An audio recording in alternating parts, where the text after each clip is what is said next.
All right, I'm here with another one of these new game release pickup videos that I've done. I've done one of them in the past, and you guys seem to like that one, so I figured I had some stuff to talk about. I'd do it again. This one's going up a little bit later on Saturday than usual. It'll make sense in a second. But I got four games here, technically five, but four physical games here that I wanted to talk about. So I will jump into them, and as always, let me know down in the comments what you've been playing lately, the new games that you've picked up. There's other few new releases that I've not going to talk about in this video that I've picked up, including Tales of Arise, which I've not checked out yet, and Super Monkey Ball, which I've played a decent amount of, but it's just I don't really have anything to say about it. It's Monkey Ball. So I'll jump in here first with we'll go in release date order. So I'll jump in here first with Lost Judgment. So this is the sequel to obviously Judgment, which came out in 2019 for the PS4 and has been since ported to the PS5 and Xbox Series systems and Xbox One. And I think the first Judgment game is great. I think that you should definitely check it out. Judgment is a somewhat spin-off of Yakuza, not quite though. So it takes place in the same universe, and you'll see you don't need to play the Yakuza games to understand these games, but you'll have reference to like the Tojo clan and stuff like that. So same universe, everything makes sense. Same maps. So the first game took place on the Kamurocho map from the classic Yakuza games, and this game here includes the Yokohama map from Yakuza Like a Dragon, and they incorporate it in a pretty cool and interesting way that makes sense to the story. So I didn't know anything about this one going into it, and I was really pleasantly surprised. I think the story is like really, really great. I think the gameplay is as good as ever. I would definitely say if you're not into the change of genre that Yakuza Like a Dragon, did with turning into an RPG, these are still brawler-based Yakuza games. So if you've not checked out Judgment or Lost Judgment, the first game's very cheap. I think it's like $30. You can get it on PS5 or the new Xbox consoles or the Xbox One or even PS4, obviously. And this game also came to PS4 as well and Xbox systems. So, but I think this game's really, really good. The side content is good. There's drone racing, which I think is actually pretty enjoyable. It has the chance to be pretty bad, but it does not. There is actually, so I didn't realize about this game. There's actually, because I didn't really follow the pre-release stuff. There's actually a entire like school in the game that the main character goes into. It starts like part of the story, and then you can go back there and do some of the side content. There's a bunch of side stories in there. There's whole storylines revolving around different school clubs that you become a leader of. It's like really in depth, and it's really good. I just think this game is really great. And like I said, yeah, the story is very. I didn't know where the story was going to go on this one, but it's really good, and it has a really cool villain and kind of an interesting premise to where it goes, and a really interesting kind of, I guess, a really interesting mystery with there's a murder that happens, and kind of how you unravel what happens, and there's another crime that goes on at the same time, and kind of how you unravel what happens there is really interesting, and of course, it's still a Yakuza game at heart. So it has crazy side stories, and it has, pretty much anything you can want. And this game also looks really good too. I always thought the Dragon Engine was really impressive, and how they are able to take these pretty expansive open worlds and make everything really detailed. These definitely don't feel like worlds that are not. These feel like worlds that are lived in. They definitely don't feel open world for the sake of open world. It feels like everything in these worlds were deliberately placed. Everything was handcrafted to look really good. And now, this is my first time playing a Yakuza style game on PS5. I played Like a Dragon on the PS4 version on PS5, and that game still looked really good. But definitely with the resolution boost granted from the PS5, this game looks really great, especially at night. Some of the lighting and stuff when you're in the city area is like almost realistic. It's really, really good. And I think RGG Studio does not get enough credit for they're very talented now in storytelling. I think especially since the first Judgment and then into Yakuza Like a Dragon in this game, their storytelling prowess is really impressive. Their gameplay loop stays fun consistently, and graphically their games are great. I think that they are a top tier studio right now. Definitely probably top 5 in Japan. And probably top 10 worldwide, I'd say right now. They're really good. And they did the new Monkey Ball game as well, so they definitely have range as well. But definitely recommend checking this out if you like the Yakuza games, but you're not caught up on them. I know a lot of people. There's 7 mainline games now, and a lot of people have maybe played Zero and Kiwami 1 and 2 maybe, and yeah, have yet to get to the PS3 games. I would definitely recommend playing this one. I definitely recommend going back to the first Judgment. It's not this game. You can probably get by without playing it, but you're not going to enjoy it as much. And the first Judgment's also definitely worth a play. I would recommend checking out this series though, especially if you don't like the turn-based. But even if you do, it's a cool look at the series in a different way. Where instead of being a Yakuza or a former Yakuza, you are a detective. Awesome game. Another awesome game coming up next year. Got the steelbook for this one, but you can tell that this is Metroid Dread. So I'm not huge into Metroidvanias, and I've never been too huge into 2D Metroid before. I really like Metroid Prime. That's definitely my favorite Metroid game. But I tend to get kind of annoyed with Metroidvanias. There are some that I've liked, but by and large, a lot of them I feel like are getting annoyed. And I also think it's a genre that's getting a little bit overcrowded. It seems like the current thing to do with indies is make a Metroidvania.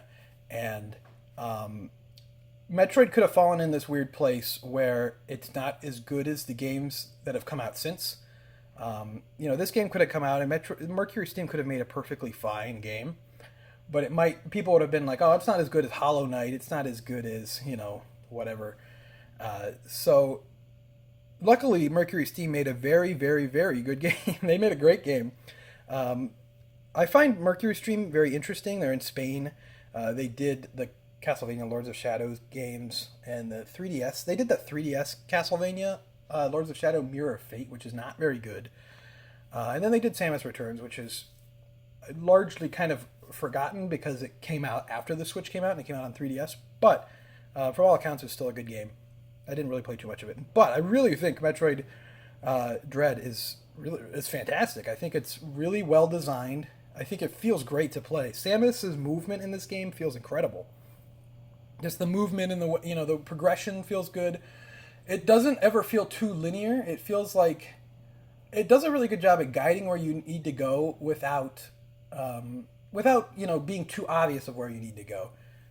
So it usually feels good, and you don't get stuck very often, and you're kind of constantly moving on. I think the boss fights in this game are great. I think that the game looks really nice too for a Switch game. The environments are really cool. The only problem I really have graphically is that the cutscenes look a little weird. The cutscenes I think are in engine, but they like zoom in on the models for the cutscenes. At least from my understanding, is what it looks like. So they look just kind of off. They look a little bit cheap, the cutscenes. But the rest of the game I think is really good. I don't know. I think it's fantastic. I don't want to talk too much about it, but I would say definitely worth your time. As always, I know a lot of people talk about $60. Is it worth it? Is it not? But I would say if you are into it, the game is about 8 to 10 hours long. Depends on how much you want to go into it. And then I've seen people get 100% in about 15 or so.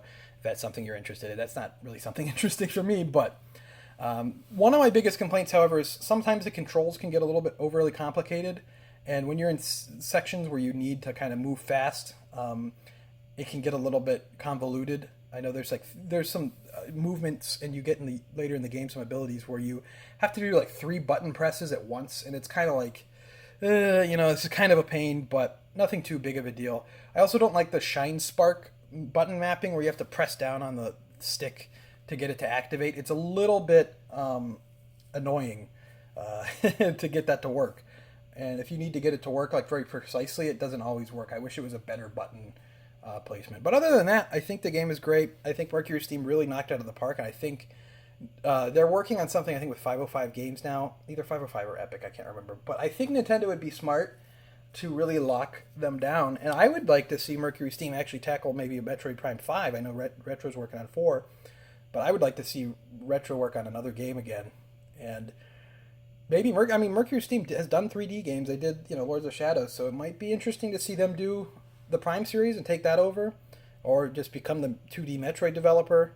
I think it would be wise for Nintendo to jump on that, and I think it would be a pretty big boon to Mercury Steam to be part of this series. And I hope this game sells well. I think it's going to sell well. I hope this game does sell well, though, because I think this is easily going to be the best-selling Metroid game either way. But would highly recommend it. Next up, I'm sorry for no visual aid. I just wanted to talk about a game real quick that's digital only currently. And that game is The Good Life. It's the new Swery game from his studio, White Owls. Swery, of course, known for Deadly Premonition and like D4 and just weird games. This was a game he got kickstarted, and it is currently on Switch, PS4, and Xbox, and it's on Game Pass, I know for a fact. And it's on PC as well. I got the PS4 version because I was like, alright, I'm not going to get the Switch version because I played Deadly Premonition 2, and that game was technically a disaster. I'm going to get the PS4 version. Little did I know that the PS4 version is a disaster. So it's actually not too bad, but there is this annoying glitch where the screen just constantly flashes to the out of bounds area, like once every 6 seconds or so. And that makes the game really annoying to play. And it's a shame because this game here obviously is a sweary game, so it's weird and it's definitely interesting. I feel like it's an interesting game above all else. I've only played, I think, maybe 2 to 3 hours of it. And I like what I played, but I'm like, I gotta wait for a patch on this one. But from what I can tell, it is a problem from just the PS4 version. It's not on the Switch version, and it's not on the Xbox version. So if you're interested in it, check it out, I guess. It's like a Deadly Premonition meets almost like a life sim type game. The concept is really interesting, and what they have laid down so far of what I've played is really interesting, but it's just unfortunate that the PS4 version's kind of busted at the moment. Hopefully they'll patch that, and I'll get back to it. I don't really have the best hopes for Swery patching a game, his studio patching a game, but hopefully they can patch that so I can play that soon. But I figured I'd jump that in there. If anyone's interested in playing The Good Life, I would avoid the PS4 version for now. And if anyone else has had that glitch, I've seen a few people talk about it on Twitter, but if anyone else has had that glitch, please let me know down in the comments. All right, back to games with a physical copy for a visual aid. One that I wasn't initially planning on getting, Guardians of the Galaxy. This was definitely a wait and see for me after the Avengers game. I don't need to talk about the Avengers game. We all know about the Avengers game. I actually thought the story mode in that game was okay, but then it started to become too much of a bad Destiny clone in the story, so I dropped it. But the early hours of that game and the story were actually pretty enjoyable. So take that how you will. But I was thinking, this game will probably be much better than that game, but I'm interested to see how much better. And I spent probably about 3 hours. I'm in like the 3rd chapter, so I'm still pretty early on. I think there's like 15 chapters. But what I've played from this game, I really like it. I think it's really good. Definitely, maybe, I don't want to say definitely, maybe the biggest surprise of this year of being like, oh, this is much better than I thought it was going to be. Eidos Montreal has always kind of been treated as like the second fiddle to Crystal Dynamics in the Western Square Enix and the Eidos kind of space. But, I mean, they've definitely made a better game than the Avengers, so treat that how you would. But I really like, this game has kind of a cool licensed soundtrack. They do something really good here where a lot of people complained about the Avengers being like the rip-off version of the movies. And I don't really feel that with this version of the Guardians of the Galaxy. It just feels like a different version. Same thing, I don't really feel that with like the Spider-Man Insomniac game where I'm like, oh, this isn't Tom Holland. This is just a different Spider-Man. This feels like a logical, different Guardians of the Galaxy. It feels like they've kind of separated enough, which is weird because they still look like the movie characters for the most part. So I think they did a good job with that. So far, the story seems interesting. I feel like it could go somewhere pretty cool. And the exploration and like the game looks really nice. I think the exploration could be cool. It's good to see a linear, it's a linear third person, single player is what I was trying to say. Single player adventure game. And it's like, oh, action adventure game. It's like, this is just what we wanted. We didn't want a bad Destiny clone for the Avengers. We don't want an open world game for Guardians of the Galaxy. So yeah, I think it's enjoyable. There's a lot of dialogue. What I kind of like and dislike is that the characters are almost always talking. So it definitely fills the space. and kind of gets you narratively further, and it gets you kind of character dynamics, and it gets you character relationships and just backgrounds in a way while you're still playing the game. It doesn't need to stop and tell you a cutscene about Rocket the raccoon and his his background. It kind of pushes you along, and it gets you where you need to go while you're still playing, which I really like that. And I haven't sunk too much into the combat yet, and I haven't upgraded my stuff too much into it. But combat's fun. It can be feel a little bit weird at times, but I think the combat's fun. It almost plays. I don't know how to really describe it. It almost plays like Scarlet Nexus, which is weird, where you don't. I don't really know how to describe it. So you're playing the game, you play just as Star-Lord, you don't play as the other characters, but then you use the other characters' abilities to kind of help you during the fights. It's simple, but it really, really works. I think this game overall, I haven't played too much of it yet. I'm excited to see where it goes. I'll talk more about how I feel about it on my Twitter. I think that, they just nailed what we wanted. This is what we don't need these Marvel games to be more than what they are, and I really hope this game does well, just so that first, I think Square Enix's Western developers need a dub. They haven't done so well in the last few years. But I just want, kind of get the message across. Like, we want these Marvel games. We don't need some kind of bad, multiplayer tack to it. We just want single player Marvel games. This is what we want. Spider-Man makes sense open world because it's Spider-Man, but we don't need all these games being open world. Make it make sense where it does. And this game makes sense where it is. And I think it's a big surprise. I think it's much better than I thought it was going to be, and I'm pretty impressed with it. And finally, the reason why this video is late, is because of this game here. I wanted to get some time to talk about this game and sink some hours into it. So I played 2 boards on this one. Mario Party Superstars released as of this video comes out yesterday.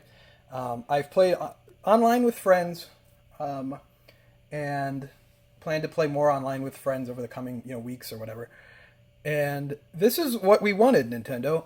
So I really like Mario Party. I think it's probably my favorite Mario spin-off series. I really like Mario Party, especially Mario Party 1 through 3, which is where they take the boards from on this one. I also like the GameCube games.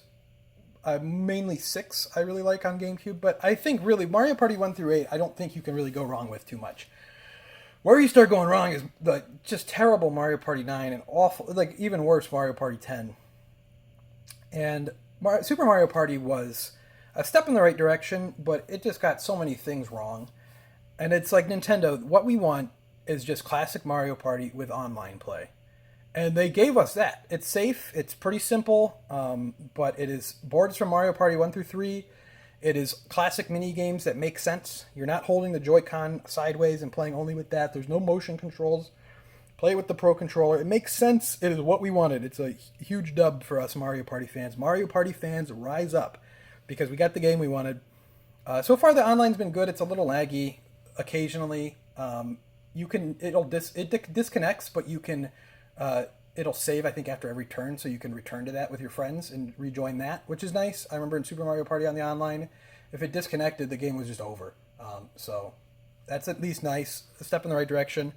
But I do like this one. ND Cube has a weird track record where after Hudson kind of went bye-bye, they took over as like the party game studio for Nintendo. So they've made Mario Party, the 3DS ones, they've made 9 and 10, they made the Wii Party games, which I think are actually pretty enjoyable. Much better than Mario Party 9 and 10. They made Clubhouse games, they made Super Mario Party. And I would say this is definitely their best effort, and that might not be saying much because they're just taking older studio, they're taking Hudson's efforts and kind of putting a fresh coat of paint on it, but that's just what we wanted. We just want normal Mario Party. We don't want a car, we don't want the buddy system or whatever. We don't want the weird individual dice from Super Mario Party. We want just normal Mario Party, and we finally got it, and it feels good. I think this is a good entry. The graphics are really weird in this because they're really nice. They're like hyper realistic. Like there's some water effects that look incredible. It's a good looking game. I mean, it just works. I'll be Todd Howard here. It just works. It's Mario Party how we need it to be, and I'm pretty happy with that. Excited to get into more on this one, but for now, I would say that it is what I was looking for as a Mario Party fan at the very least, and I can't complain too much. and it has online play that's functional, at the very least, functional. It could be improved upon, but I mean, I was playing night one, so maybe there was just some server problems. It could be improved upon, but it is at least functional, which is good for Nintendo at least. But that's it for this one. I want to hear what you guys have picked up recently or been playing recently down in the comments below. Leave a like on this video if you enjoyed. Subscribe if you are not already subscribed. Follow me on Twitter at ObjoGaming. And until next time, I'd like to thank you for watching.